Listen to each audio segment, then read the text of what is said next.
Welcome to the presentation for the Manchester Terrier Pedigree Database.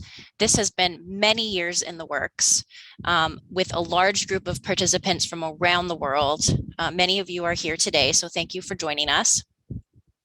Our presenters today are myself. I am Michelle Barlack, and I live in New Jersey in the United States.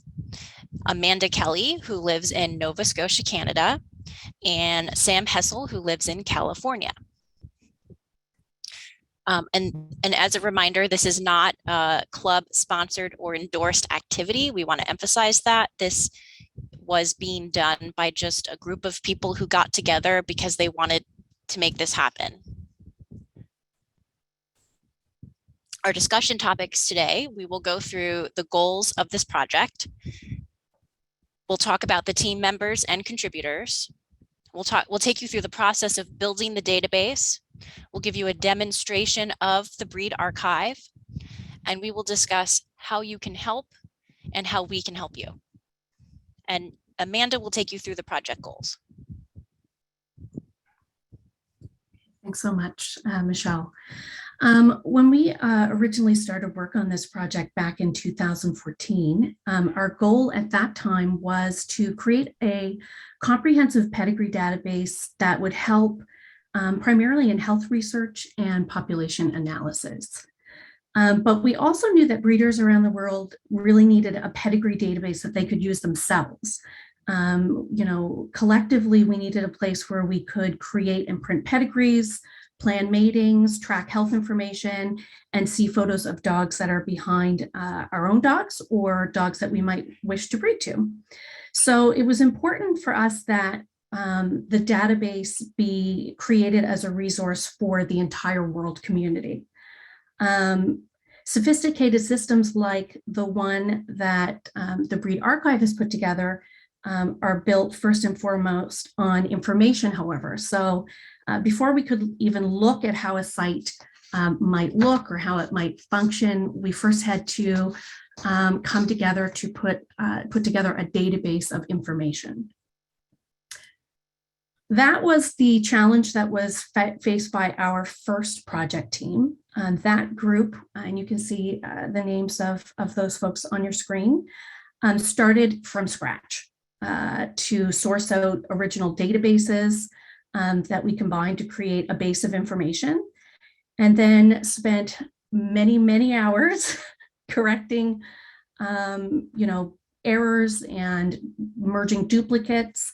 This group standardized rules that helped us better merge databases to help eliminate some of those duplicates. So as you can imagine, when you put multiple databases together on the same subject, you'll have lots of the same dogs, but they might have small differences in the spelling of a kennel name that might have an S on it in some databases or an apostrophe S, for example. So that was a really important work that was done by this early group. And it's the reason why as you move through the database today, you'll see lots of kennel names without the customary S's that we're used to looking at. So tons and tons of work put in by this early team.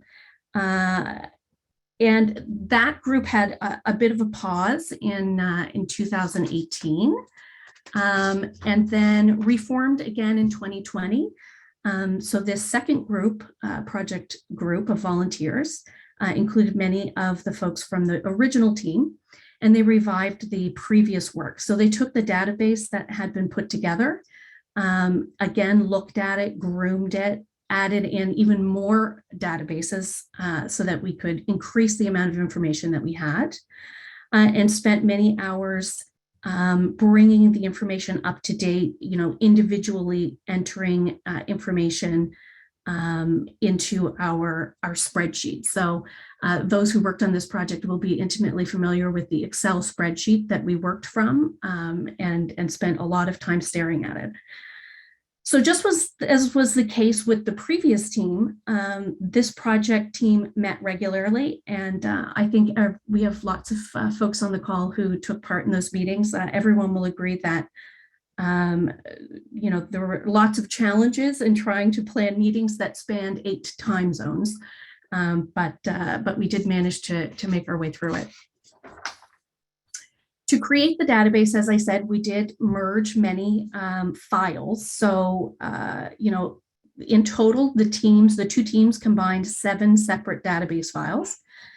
Each of those databases had tens of thousands of records. And by combining the information, we were able to include more and more dogs from populations around the world. Combining that data, as I said previously, brought challenges, which we'll talk more about later. But in the meantime, it's important, I think, for everyone to take a moment to think about how much time and effort was invested in creating these databases that we combined. And also, to recognize that those 7 databases were built using data from an even wider group. So many of the 7 databases that we combined incorporated personal databases from other folks, like, with work that was done by Betty Hodges, Christina Caritas, Gloria Weiss, Muriel Henkel. There is a lot of work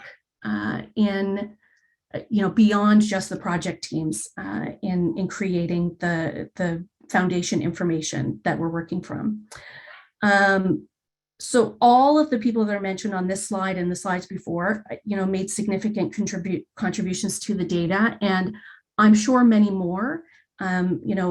This collecting pedigree information is a passion and for a lot of folks, and it's a lot of work.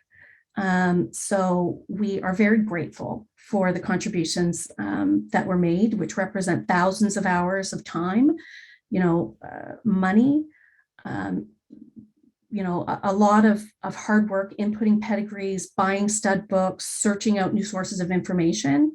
And I think that we want to start today's presentation with a thank you to each and every one of them, and recognition that all of us who will use the database going forward owe them a tremendous debt of gratitude. So I will pass things back over to you, Michelle.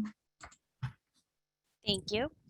So this is a nifty illustration that Sam created for us, showing how the data came from several sources, which includes, as Amanda mentioned, private pedigree databases, Kennel Club stud books, and hand-typed pedigree, or hand-typed, handwritten, very old pedigrees.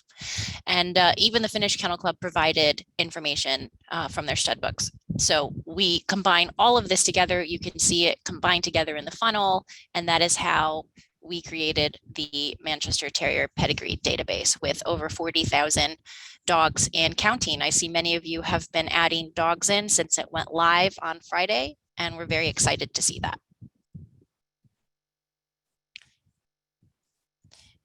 So further explaining how we created this database, this involved, because we worked with 7 complete databases, our team had to go through and remove tens of thousands of duplicates by hand. This is why this project has spanned years. One of many reasons why. We had to standardize the kennel names. So you will notice that many of the dogs that are in the database, they've had the S removed from the kennel name, or maybe they've just removed the apostrophe, or the apostrophe and the S. We have kennel names that may be spelled in various ways. We've standardized all of those to make it consistent. We've had to review the larger kennels in individual groups. So for example, there are over 1,100 Eagle Spur Manchester Terriers in our database. And this particular kennel often reuses registered names. So we've had to add years to the dog's names in order to differentiate dogs. Because, for example, there's 2 Eagle Spur cheetahs, one in 1960 and one in 1990. And we also, our team did research of quite old pedigrees to make connections among unregistered dogs or those who are identified in different source material. So there was a lot of research, basically, that needed to go into this, and correction of data, which could only be done by hand.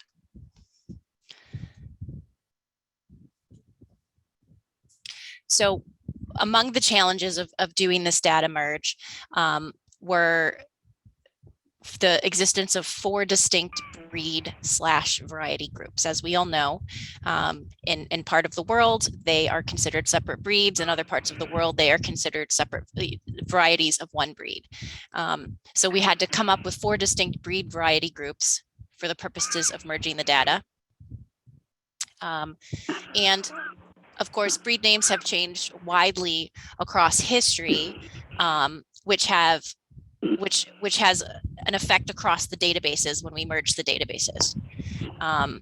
Data for early dogs is often incomplete or inconsistent. Date formats differ in the United States versus the rest of the world. We'll get into more of that later, but as you are familiar, we in the US have month, day, and in the rest of the world, it's day, month. And so you will notice inconsistent birth dates that need to be corrected throughout the database. Titles were recorded differently by each database owner, so those had to become consistent. And we also had, I think we need somebody to mute. Can we just make sure everybody's muted?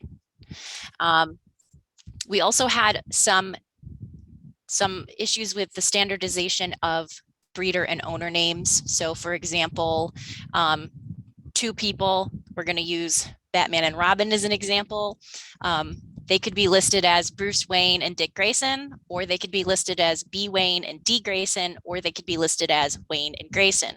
And when you're looking at a database, those could appear to be 3 different owners and breeders based on how that data is input, even though it's all one.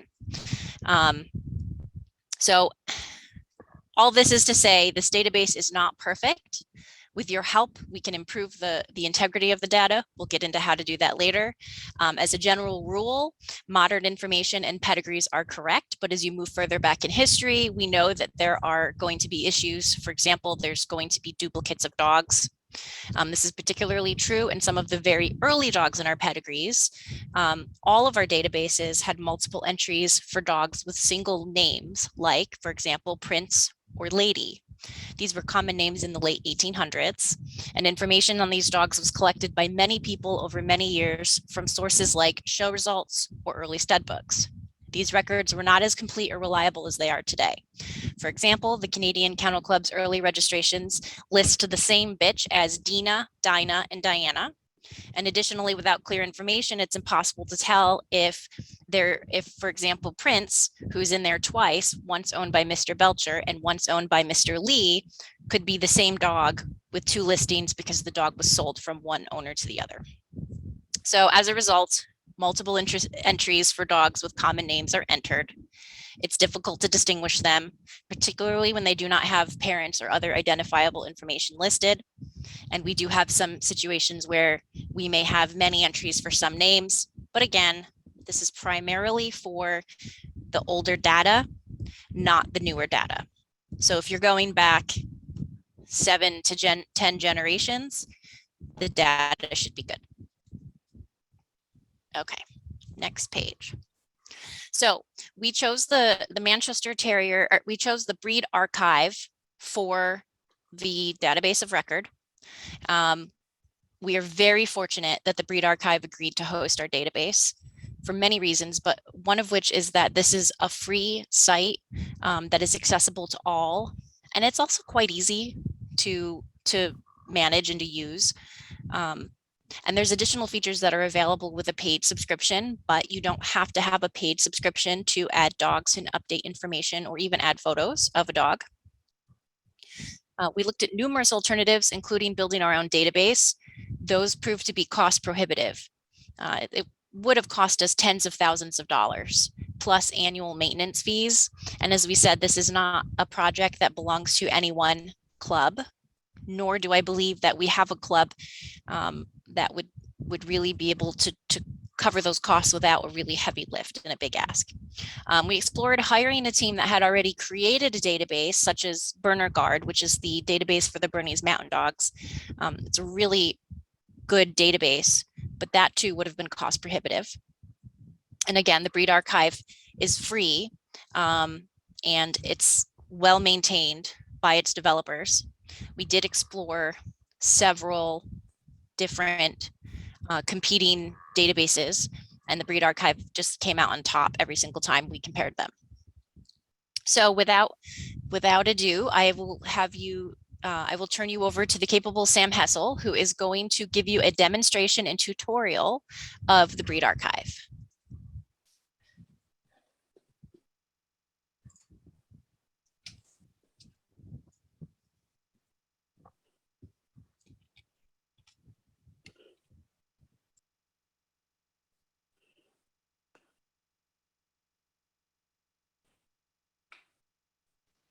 Sam, if you're talking, you might be on mute.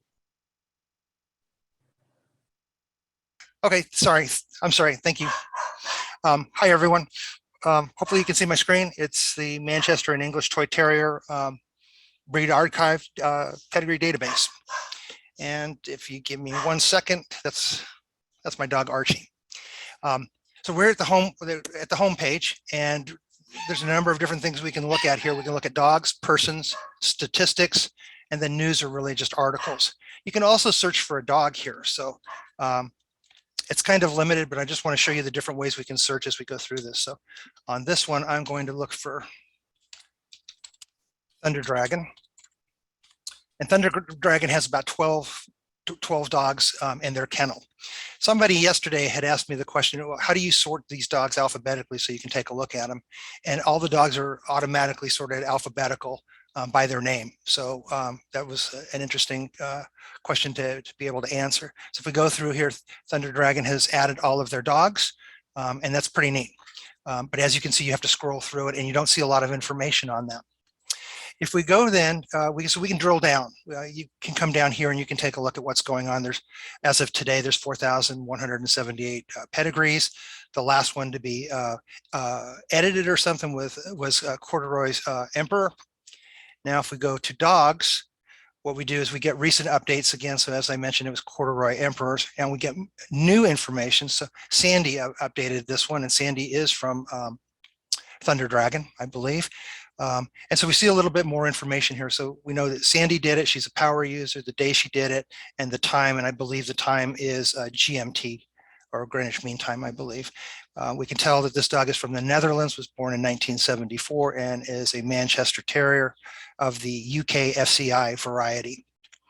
So we can drill down even further. So if you wanted to go and look for specific dogs, not just, before I go any further, to the right side, there's a picture gallery. So you can click on that to take a look at it. And there's a number of dogs. This one's Salutaire, Can We Dance? And then for the dogs that have birthdays and have a picture, you can actually click on these to see all the dogs that were born on today's date.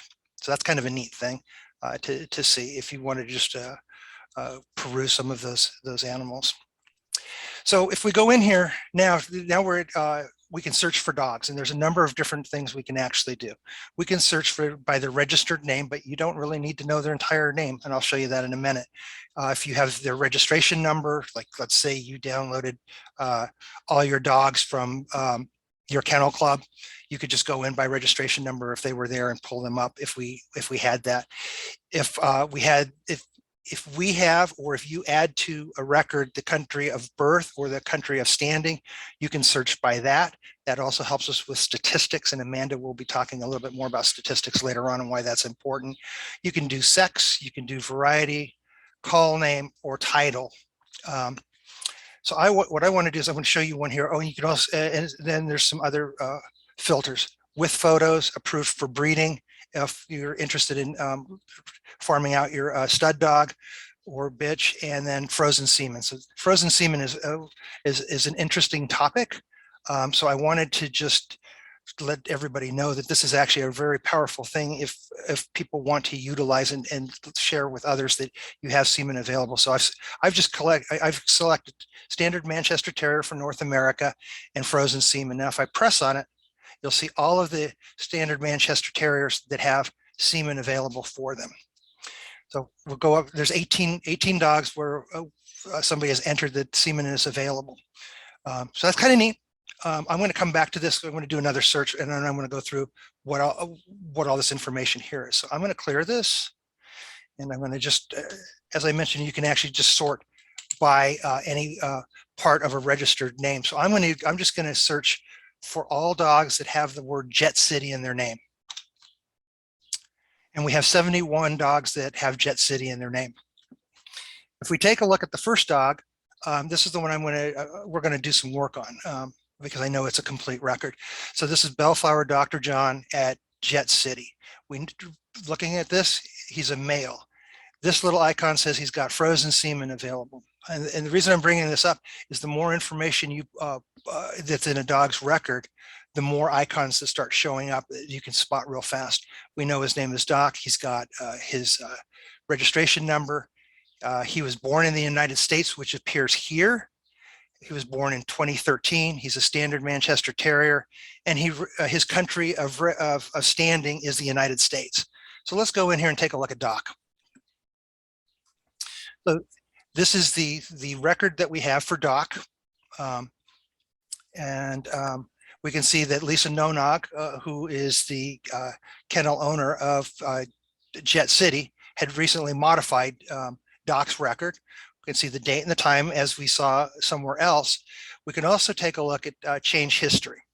And I want to make a note here. Anybody can come and do the things that I've been showing so far. In order to make changes or something, you have to actually register as an owner or become a sponsor. And we'll talk a little bit more about that further during the presentation, but I'm just highlighting that so that everybody can understand. You don't have to register if you just want to look around. You're a little bit more limited, but that's okay.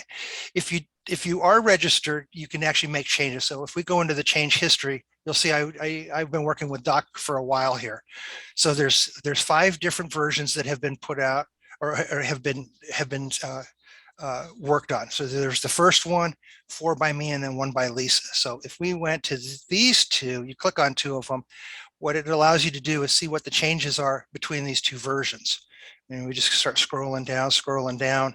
And I really don't see much. So I'm not sure what Lisa had done here on this particular one, but normally you'll see that one thing, whatever was changed is highlighted from one version to the other, and it's just not sticking, or it's not just jumping out at me. But that option is there for everybody to see what was changed. And the nice feature about that is if somebody were to try to maliciously go through and make changes to it, we could actually revert it back, which is a very powerful feature that isn't always utilized in some other databases that we've taken a look at. So if we scroll down this record, there's about 4 sections to it. So this is the basic information. We have breeder information, owner information, which you can enter. All of this stuff, date, he's not dead yet. He's getting a little older, but you can actually put the date of death, the cause of death, and any other items. So when you put frozen semen is available, that's where that tag comes up. You can see all his titles, other titles, and miscellaneous notes. And then in addition to that, there's sections for health. You can see his siblings, matings, and pedigree analysis. In the health information section, we're going to go into this a little bit more in detail, but this is the information that's been entered for this particular dog. Cardiovascular, he is normal. Eye check is normal. Von Willebrand is, he is not a carrier. We can actually put more in there, and we'll probably make a little note on that one. And then for us, at least in the United States, dentition is kind of a big thing. So you can actually put the results of how his teeth are doing, or her teeth, by entering that information here. For all, we know that Doc had 2 siblings, right here and here. He's been mated, 1 mating partner. And then here you can go to a five generation pedigree and take a look at it. So you can see that for Doc, his pedigree is full for 5 generations. So now I want to go in and take a look at how we edit a record. Excuse me. So we go in here and we can enter anything that we want. So one of the things I wanted to do is just enter in the kennel name. Oh, hold on.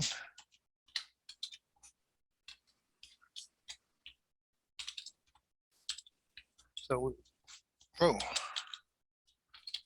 I'm having trouble with my keyboard.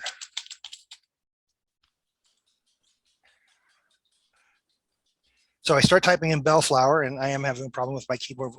Hopefully we'll make it through it. Bellflower is listed, so we can actually just do that and add that to it. So I'm going to click save, and then we're going to go back in and edit it again. So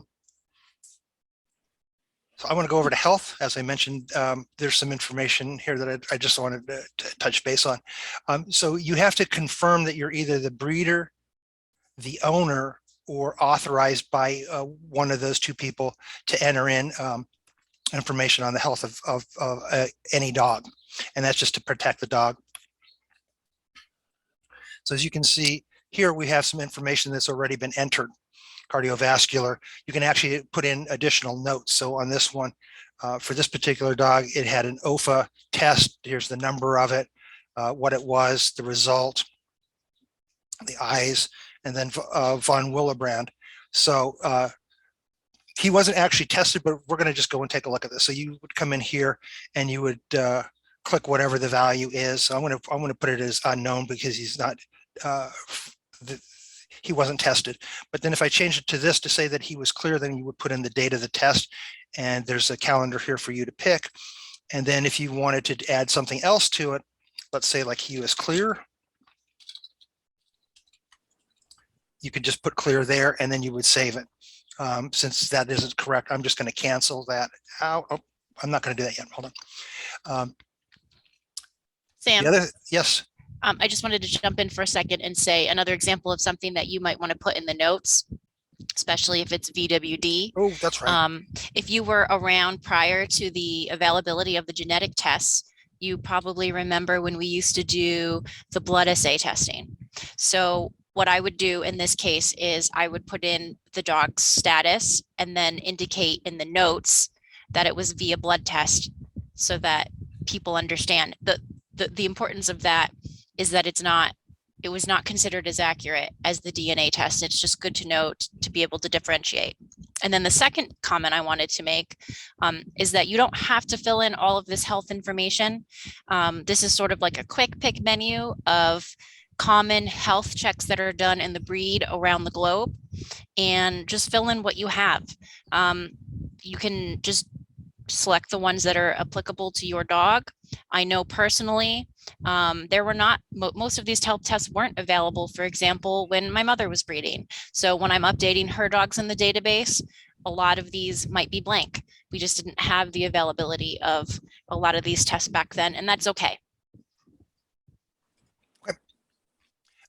If you wanted to enter additional health testing, screening, or issues, you'd come over here to add, and there's a number of different categories. The one thing that's not listed here for people in the US is it chick or is it chick? Is not a category in here, so we'd have to add that to the notes if you wanted to do that. But let's say you wanted to take a look or add information on an elbow test. You could just start typing in elbow and then click elbow here, and then you would add it over here. And you would say, hey, he's normal, or whatever grade was given to him, the date of the test. So let's just pick it as today. And then you click the little pencil to add some notes there. I've already done teeth, but I'm going to show everybody how to do teeth because that can be important, like as I mentioned, especially in the US. So if you type in teeth, it just shows up under jaw, mouth, etc. You'd come over here, you would add it, but I've already done it. So it just defaulted back to that. So you can, it's unknown, full set, 1, 2, or other, the date of it, and then whatever the result was. So, for Doc, he has full dentition. So that's fantastic. So once I'm done making all of these, or once you're done making all these changes, you would press save. I'm going to press cancel because I don't want to really apply these to Doc's record. Another thing we can do here is we can go down to, we've done health analysis. We've done all of that. We want to take a look at pedigree analysis. So for Doc, so it defaulted to seven generations. We can actually go up to 10. And for 7 generations, Doc has a COI of 12.19. And then I'm going to show you just a couple of neat things here, and then I'm going to ask Amanda to jump in here and talk a little bit about pedigree analysis. So on blood or on any of these categories, we can actually toggle it one way or the other. So ascending or descending for a blood percentage, or the number of appearances that a particular dog shows up in Doc's pedigree. So you can toggle around like that. And then Amanda, would you jump in here and talk a little bit about the analysis summary, please? Sure. I know, having had a database, one of the most frequent questions that I got from breeders was questions about, running COIs or, looking at levels of inbreeding in pedigrees for them. And I think one of the great things about this site is that it allows breeders to do all of that themselves. So as Sam said, when you enter this page, it automatically defaults to a 7-generation calculation. And there's not a particular reason for that. The breed archive just picked 7 generations because what they found is that in most of the databases they have, because they do maintain databases for about 50 breeds, that would be the average number of complete generations that would be in any given database. So it's not that 7 generations is a preferable calculation. It's just the default setting. And as Sam said, you can change that. You can go all the way up to 10 generations. And the great thing here is that this is a very complete pedigree. If you pick a generation and there's dogs missing, you'll get a little red warning that tells you that the COI can't be calculated perfectly because there are dogs missing in the pedigree. So just something to bear in mind, that you may want to adjust the number of generations you're looking at depending on what you end up with. But this is really kind of like the corner of the site for nerdy folks who like to look at pedigree calculations, and they can be really helpful in determining degrees of relationship and also looking at the contributions of individuals to a pedigree. So as Sam said, you can see up in the upper right-hand corner, I'll just point out a couple of things on this listing. You'll see that the coefficient of inbreeding increased when the number of generations increased, and that's very common. So in this particular case, I think we went from about 12.5% at 7 generations to 19.5% at 10 generations. And that's, a reflection of things like, pedigree bottlenecks and popular sires, et cetera, et cetera.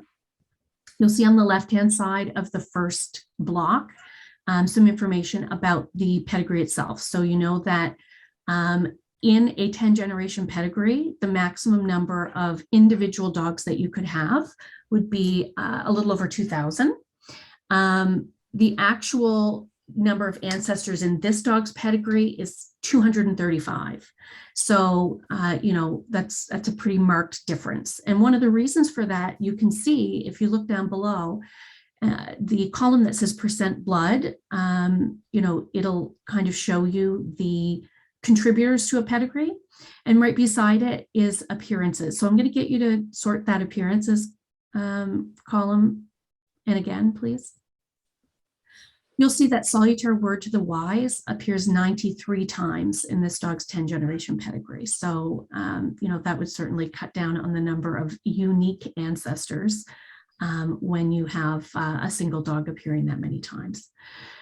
So there's lots of great tools in here, and you can just kind of come in and poke around. There's nothing that you can, hurt or change or, mess with on this page.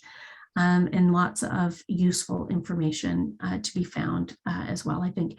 And I think it's worth noting that, for those who are interested in population genetics and degrees of relationship within our broader community, maintaining a database like this offers a lot of possibilities as far as, analysis of our population goes, and, being able to look at the health of the gene pool. both from the perspective of individual dogs and globally as well.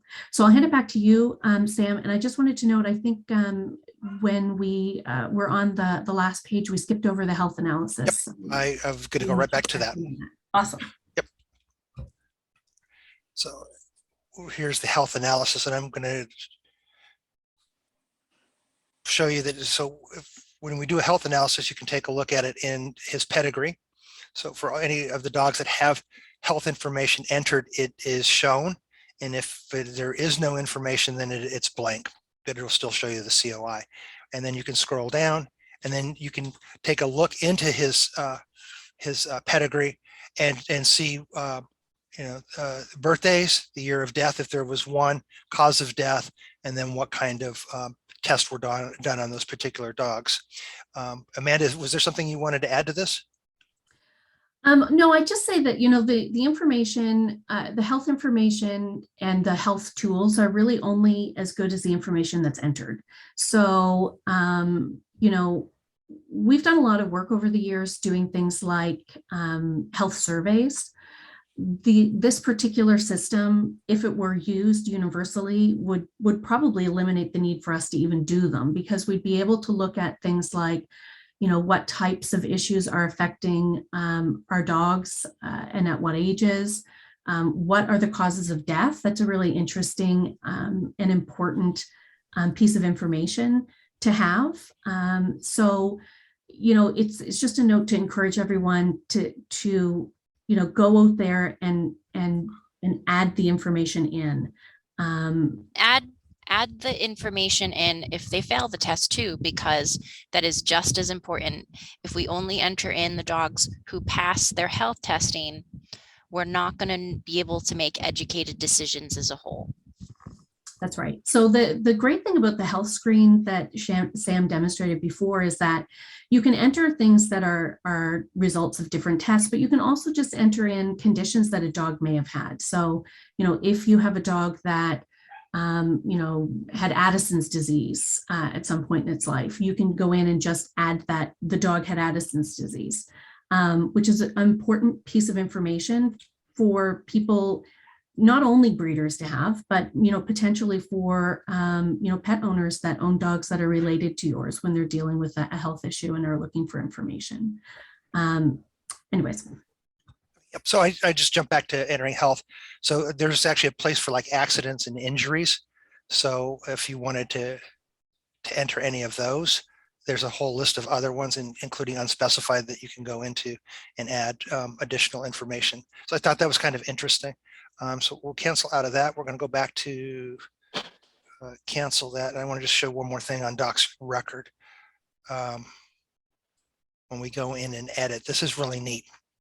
So let's say that you have other dogs from a litter and you want to enter them. You don't have to type all this information over again. You can actually, if you click this button here, it will allow you to clone this record. So then all of it will be cloned, and you can just go and make the modifications that you need, and then complete doing that.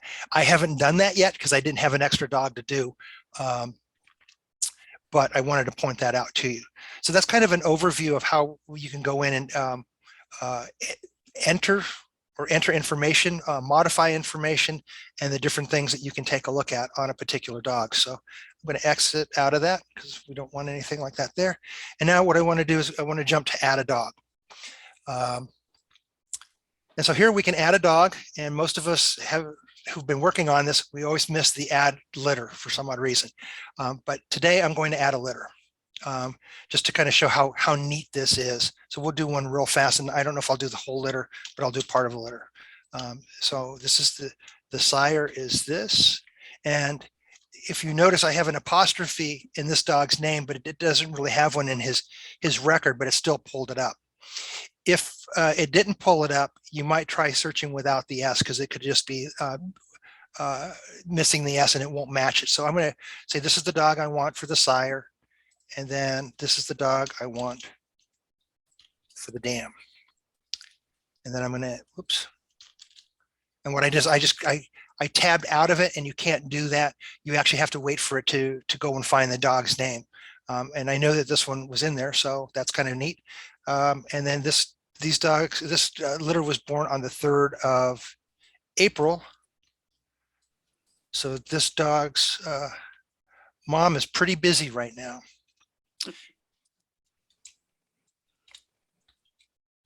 And then you click down for United States. It's great being in the United States because there's 2 other Uniteds before us. And then we're going to add Jet City. So that's already there. And then I'm just going to click continue. We'll do the rest of it later. So the registered name is going to be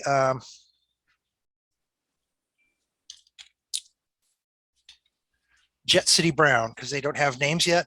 So in order to do this, what we thought is we would add the kennel name and the collar color, because we can always go back and do that later on. We know it's a female, and we know it is a standard Manchester Terrier. So we can add that one, and then we can continue to add another one. So I'm just going to add one more. Jet City Blue.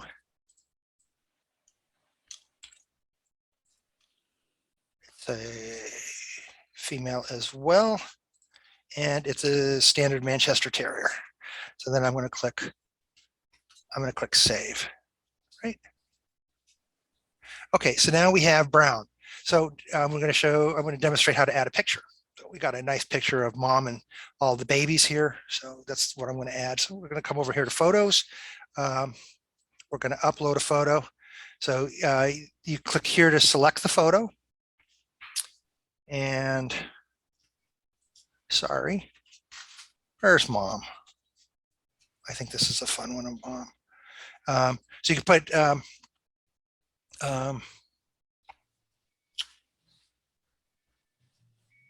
whatever you want here. I'm just going to put the litter number, and this one is for Jet City. And copyright ownership is very important. I want to make a note of that. We'll touch base on it more, but for the most part, because of where the breed archive is located, they have particular rules on photos and who owns them and the rights of usage. So it can be a little tricky if there's ever an issue. So by clicking this, you say, I confirm the above mentioned copyright owner has granted the right to use this photo on the breed archive. So we'll click OK. And there we go. So now I'm going to just save it, and that record is now done. So you can see we've actually added an entire litter, and then we can put a picture of them, and fantastic. So that looks pretty neat. So that's done. Lisa, I'll go and add the rest of them a little bit later on. And then the last thing I wanted to show is test mating. So we're going to use the same sire and dam. So just like before, we have to wait for the dog's name to appear. And then we'll use Jet City, Atomic Blonde, bam. And then you can adjust the generations in the pedigree. So let's go for 3. You can actually probably, you can have there's a printable version of this one. So you see, you have it at 3. We can adjust it out as far as you want. So literally, you could use this to generate an early pedigree for somebody and send it off to them. Where else do I want to go? Let me go back one. Okay. And then I want to go to breeding plan here. I'm actually logged in under Michelle's credentials because she's going to talk to us a little bit about the breeding plan. So no, I don't want that one. Michelle, I think I'm lost. Okay, so the breeding plan gives you the option to just do just that, make plan breedings. Click on breeding plan, and then I just save it. Yeah, you can save it. Okay. And then it'll take you. Here we go. So this will save to your account. Only you can see it, and you can do health analysis and pedigree analysis on this hypothetical litter. So this is a litter maybe that hasn't been born yet. I did it with a recent litter that I haven't loaded yet because they're newborns, just to play around with it. And it'll share all that information that you can see for the other dogs in the database, but this is just private to you. And you can plan out breedings for several generations if you want to do that. Yeah, it's Amanda. I'll jump in. On the left side there, at the top of that screen, Sorry. you'll see it says use for test mating underneath the Mhm. blue box. And you can use that dog now as a sire on a litter. So if you wanted to do another test mating, you would click on that and it will bring up a whole new pedigree, and you can, test what would the progeny results of this breeding look like with other dogs that are in my kennel name. So you can play. You want to throw Yeah. one out? You want to throw one out for me? It doesn't matter. You could pick any Jet City dog. Okay.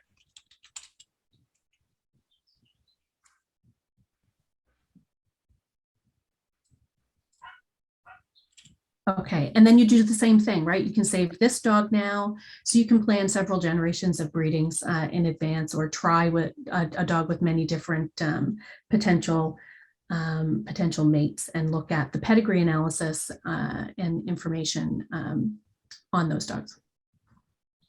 Okay. So that was the test mating. So that's kind of neat. So I'm going to take us back to home, and then I'm going to now quit sharing, and I'm going to return, and then Michelle's going to pick up from here. So hold on a minute. Here we go. Okay. Thank you. Thanks, Sam. And Amanda, I'll wait for you to screen share. Okay, so the next part of our presentation is all about how we need your help. As they say, a rising tide lifts all boats. There is not one person who can do this alone. As a community, our hope is that we can all keep this database going, correct anything that needs correcting, add new dogs for the benefit of everyone in the breed worldwide. There are 3 options for users on the breed archive. And as you can see, there are varying benefits here. As an anonymous user, you can basically browse the archive, but you cannot make any changes. As a registered user, you can edit and you can enter dogs, and you can add 1 photo per dog. As you can see here, there are a few other benefits to being a free registered user. And then as a subscriber, you get additional benefits. For example, you can hide the ads. You can add up to an additional 100 photos, and you can put more than 1 photo in a dog's listing. You can get email notifications on dogs that you've saved to your favorites when things are changed or edited. You can create breeding plans, which is what Sam showed us there at the end. And you get many other benefits as a subscriber. I just signed up, so I can tell you for our US users, it was $36 for the year. So pretty good benefit for very small cost. Okay. So what can you do? Well, first, we'd like you to set up your account and as a registered user at least, and you can add some information about yourself. What you can do to start, you may already be in the database as an owner or a breeder. So go to persons and search your name. And then there will be a button where you can click that says "That's me" to claim your profile. It's important that you do this so that others cannot impersonate you. And if your kennel name is, as you're browsing through the dogs that are in the database, you may notice that your kennel name needs correcting, or maybe the date of birth needs correcting. Please feel free to go through and check your dogs in the system and claim your profile. Okay, so when you're reviewing the listings for your dogs, ensure that the breeders are listed as separate people and not combined names. Add owner information. A lot of this was lost in the data migration, so many, if not most of the dogs are missing owner information. Verify birth dates. Remember that many of the US dogs may have the day and the month switched, so you may need to update that. Input missing titles. I've noticed that many of my dogs in the database may have had the titles recorded in the notes section. So all I had to do was just go to the manage titles button and add them there. Include health information. We went over that already, But we just want to emphasize, only add health information if you own the dog, bred the dog, or have permission on behalf of the owner or breeder. It's important to have not just the preferred health test results, but please also add if there was a diagnosis or an issue, a health issue that the dog encountered in its lifetime. And then add if the dog is available for breeding, and add if there is frozen semen that you would like people to know about. And then if it applies, add the cause of death and date of death. We also have the Canadian Kennel Club has the new longevity certificate. So if your dog qualifies for that, Amanda, I think it was past age 11, right? It's past age 13. Okay, so if your dog lived past age 13, you can add the LC title. It'll come up if you type LC into the titles box. You can add that without having to apply for it formally. We just want a way to mark dogs in there that have lived past 13. And if there is an issue with one of your dogs that you cannot fix, you can report it to a moderator. There is a button on every page that would allow you to do that. Okay. Next slide. So when you add your dogs, please start with a thorough search to make sure the dog is not already in the database. Be sure to add the dog's date of birth and a photo, or more than one if you are a subscriber. We prefer that the photo be a profile picture of your dog that is cropped to show the full body from the side. So basically what you would see in a wind shot, the full side stacked view of the dog. It makes a nice presentation when you're looking at the pedigrees because you can see the full body of the dog, and mark that as the profile picture. So when you're looking at the dog's entry, you can click that you want to make that the profile photo, and that's how you make it the one that shows up on preview as the first photo. Photos should only contain people if it is an image of you. The photo must belong to you, or you must have permission to use it or post it, or it must be over 70 years old. So if the photo is older than, if it was taken before 1952, then it belongs, it's open source. If there is a photo in the database that you own the copyright to, that you did not give us permission to use, and you would like it to be removed, you can report it to the moderator and we can do that. Please review the dog's pedigree and look for data gaps. So make sure the titles are shown correctly. Do you have photos of ancestors that you'd like to contribute? Please add those, and enter any health clearance information for the ancestors of the dogs that you own or bred.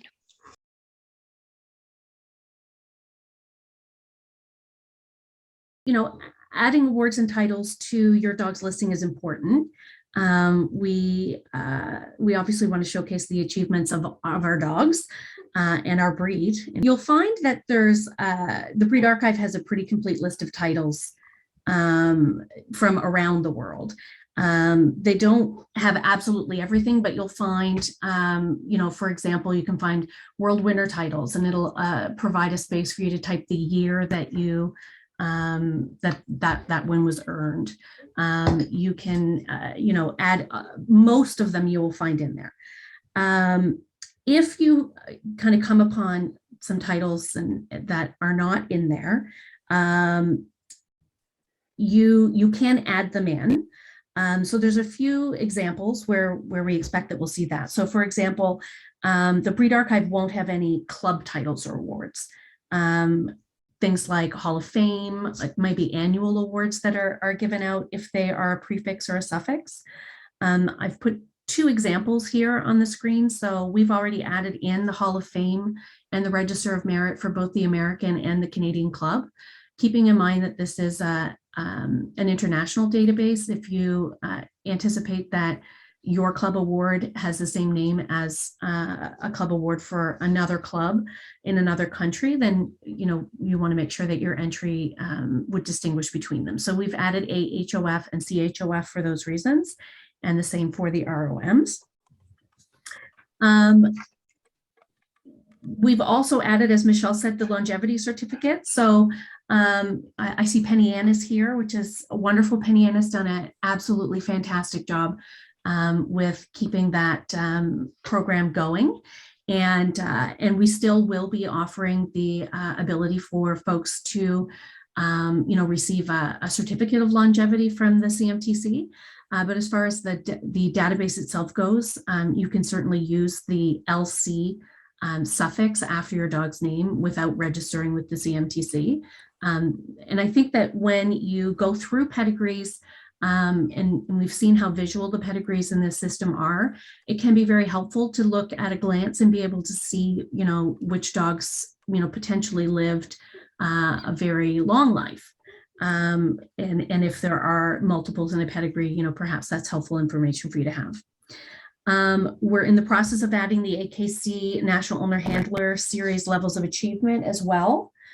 The only thing that we want everyone to keep in mind is that the title field in the system is meant to record official titles and not accomplishments. So for example, we typically particularly show people consider things like BIS for best in show to be part of the title field. We often type it that way when we're describing our dogs in advertising or wherever else. But best in show is not an official title. So you can, and we would encourage you to record special achievements that your dog has accomplished, whether that's, placing in the top dog system or whatever in the notes field on your individual dog's page.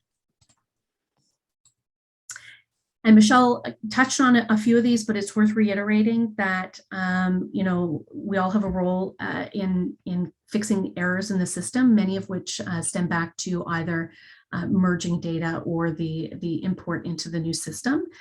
So we talked about adding dogs and moving titles, which you'll be able to tell at a glance when you look at a pedigree and you notice that there's not a lot of dogs that are showing up as champions. That information is probably on their page. It's just in the notes field. So if you have 30 seconds and you can pop into that record and add the title into the title field, then it's very helpful to us and also helpful to you because it improves the pedigree you're looking at. We talked about dates of birth. We lost all of the owner information in the data migration. So while we do have, we put emphasis on preserving the breeder information, we do need to add in owners again. Adding or correcting the country of birth and the country of standing, which, is basically just the country where the dog lives, is important as well, because it allows us to look at statistics on, how many dogs were born in a particular country in a given decade. That's important information for us to be able to access. It's, made available freely on the site. Anyone can look under the statistics page and find that. You can also find information on popular sires there by decade. So the more information that we feed into the system, the better results we get on the other side when we start using it as individuals and also as a breed community. Over to you, Michelle. Okay. So in conclusion, we are here to help, but please help us. So you can make corrections yourself in the database and report issues or ask questions on the breed archive via the dedicated Facebook group. We will also use the dedicated Facebook group to offer tips and tricks to help you get the most out of the system. But please don't report database errors to the Facebook group. Report them via the tool on the breed archive page itself. Almost every page has a report issue link. There is a drop down. Can you give an example of a database error? So a database error could be a duplicate dog. You cannot remove a duplicate dog yourself. If you find a duplicate, you will click report issue. There will be a drop-down box and you can choose duplicate entry. It's going to ask you for the link of the entry that is the duplicate, and then you will submit it and it will be later corrected. You can also use it to have images deleted that are not, that maybe you own the copyright and you don't want it there, or maybe the image is the wrong image. It's not really that dog. And yeah, so that's basically, that's how you report an issue. and just in conclusion, this database belongs to everyone. So if you see an error in the database for a dog, feel free to fix it. And last but not least, please help us spread the word about this project. The best way to support this tool is to use it. So keep your dog's information up to date, maintain complete files, and encourage others to use this platform. I'd like to add to this, many of you are familiar with a Facebook group that we have on Facebook called the Manchester Terrier and ETT Stud Dog page. And because this database fills the need much better than that group ever did, we've shut that down and we are directing all people now to the database. So I think it would be great if not only we could use this as a pedigree database, but also a way to find the availability of stud dogs, whether it be dogs available for live breeding or frozen semen, so that those dogs that have frozen semen available are not forgotten about. And so I just wanted to say thank you so much for attending our presentation, and we will now take questions. We've had a few that were posted in the chat. Just trying to pull that up. I think we have Marla addressed had one on pictures. Yeah, we did talk a little bit about the copyright on photos.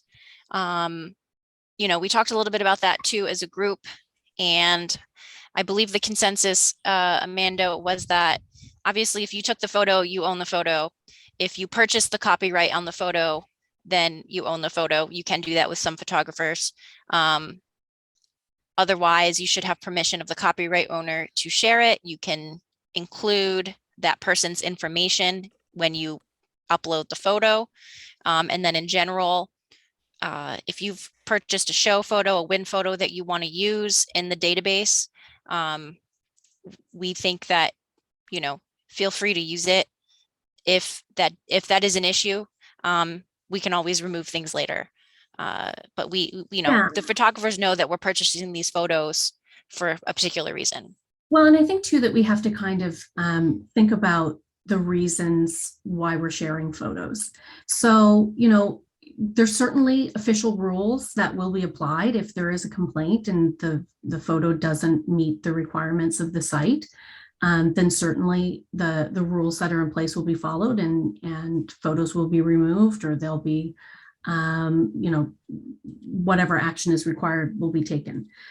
But I also think that, you know, when we're looking around at the site and we're seeing photos that are being shared, you know, we're collectively trying to increase the information that's available and that's out there. So, you know, I think that we have to approach it from the point of view that everyone who shares something is doing it with the best of intentions, and certainly not with a view toward, you know, creating an issue. Any issue that you find on the site, whether it's a photo or anything else, every issue can be solved. Every piece of data that's in the database can be modified. And it's important that people feel recognized. And it's also important that we are generous in sharing information with one another. Lolly has a question. Should we enter non-breeding dogs too? In one litter, you might have one breeding dog. Should that only be tracked, or should we enter all the offspring, though I know they are either spayed or neutered? Absolutely. So, you know, lots of different breeds take different approaches. If you go in and look at some of the other breed archive breeds, so Whippets is a really great one. They have a huge Whippet database, also a really big Italian Greyhound database. You'll see that they often will input entire litters of puppies when they're, you know, 12 weeks old, and the new owner gets the, you know, gets the page to maintain for their dog, and they can go in and add photos throughout the life of the dog and track whatever they like. You know, other breeds take a different tack.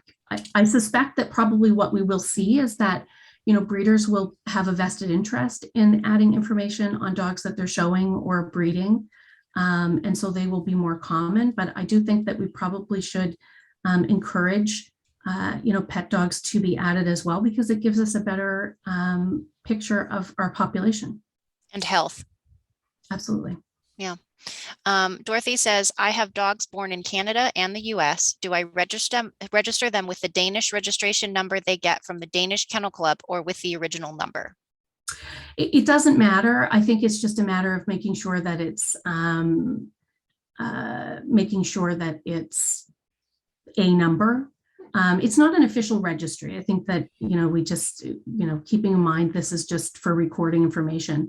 The same question has been asked as well. I'll just add on to that about what breed or variety. So for example, if you have a dog that was born in Canada and was imported to Europe as an English Toy Terrier, should it be listed as a Toy Manchester and English Toy Terrier? There's not a right or wrong answer. My personal opinion is that it probably should be listed in the variety in which it's being bred, but it's not, life or death, whether or not it's listed as one or the other. Okay. Do we have any other questions? If you cannot type it into the chat or don't wish to, you can always unmute yourself and ask the question live. Hey, Michelle, it's Sam. Yep. Just real quick, just to address something on the copyrights. So on some of them, you're going to see either open source or some you're going to see CMTC. Those are ones you can obviously tell that I was the one that added those. We did that just so that we could have some pictures and stuff ready to go when this was launched. If you would like the copyright or any of that stuff changed, just let us know, and we'll be glad to change it.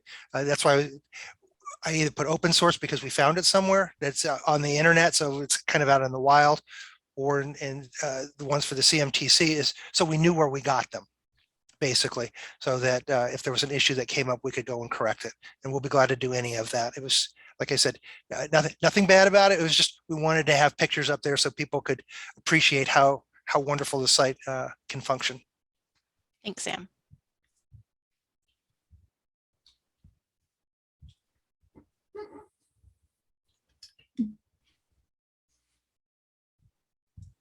All right, well, I guess that's all of our questions.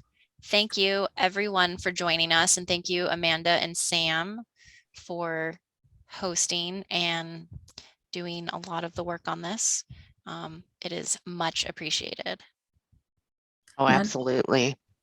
I was going to say too, and be careful, it's a time suck rabbit hole. It's better than Facebook, let me tell you. I've been lost in it all morning. Yeah. I do want to say before we go, having been involved in the project, as Christina was and a few others since 2014, I think that, I said it at the beginning, and I think it's a good place to end as well, that, we're really grateful to everyone who volunteered their time and their information, and we're willing to share to create this database. It was an interesting project. It was a lot of hours staring at a screen for many of us. And so I know that I will be happy to not have to look at an Excel spreadsheet with 40,000 dogs in it again anytime soon. But I do want to end by thanking everyone who worked on the project. It was a really great example, I think, of what people in a breed can accomplish when they work together on a common goal for the breed. So congratulations to all of the folks on this call who worked on the project, and also those who couldn't join us today.